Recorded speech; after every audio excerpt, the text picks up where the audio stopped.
That light reached Melba Beals, a 15-year-old high school student in Little Rock, Arkansas. I was very conscious of what was going on and wanting it to wash over me and wash over Little Rock. It was about to. In 1954, the Supreme Court had ordered the integration of all public schools in its famous decision Brown versus the Board of Education. 3 years later, that decision would be severely tested at Little Rock's all-white Central High School. Despite the federal court order, Arkansas Governor Orville Faubus had no intention of allowing black students to attend Central High, and he ordered the Arkansas National Guard to surround the school.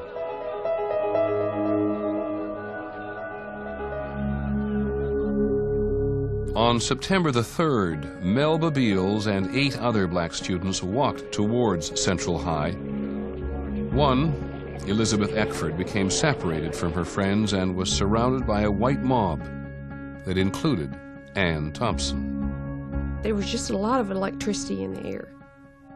It was almost a circus-like atmosphere. All these parents on the sideline urging us on and telling us, get out there, don't let them get in.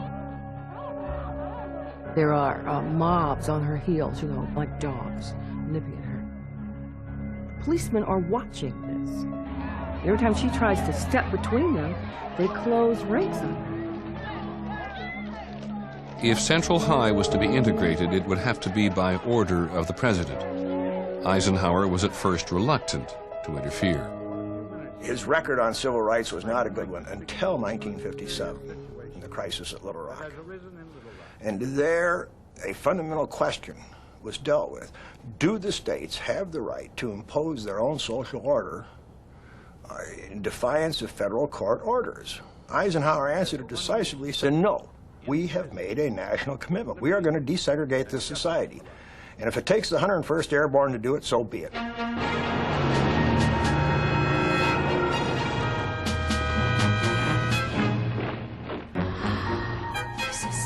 Awful. It was, that is vivid still.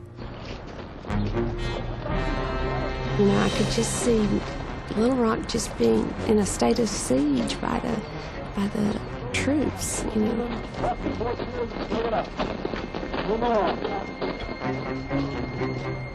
That was real fear.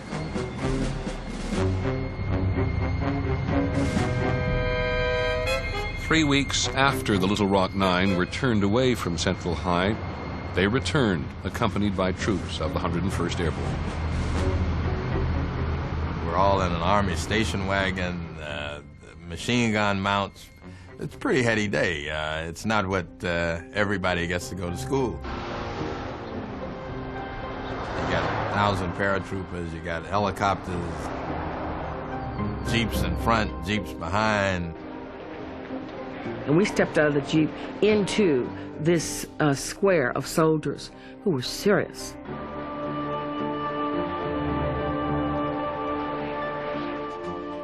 As I walked up the steps that day at Central High School, I can remember the click of the leather boots on those stairs. And I remember being so impressed by who they were. These are Americans. I'm an American.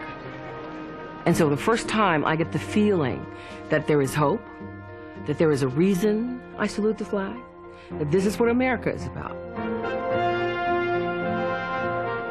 I felt that Little Rock would never be the same again. We would never know life as we've known it again, because 9 people walked into a school building.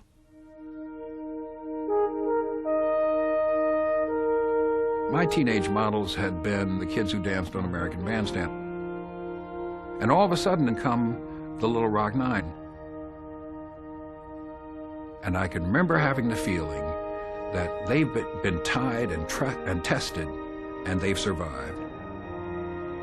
Someday, in some way, I'm going to be tested this way too. So I think when the movement comes along in the 1960s, I'm ready for it.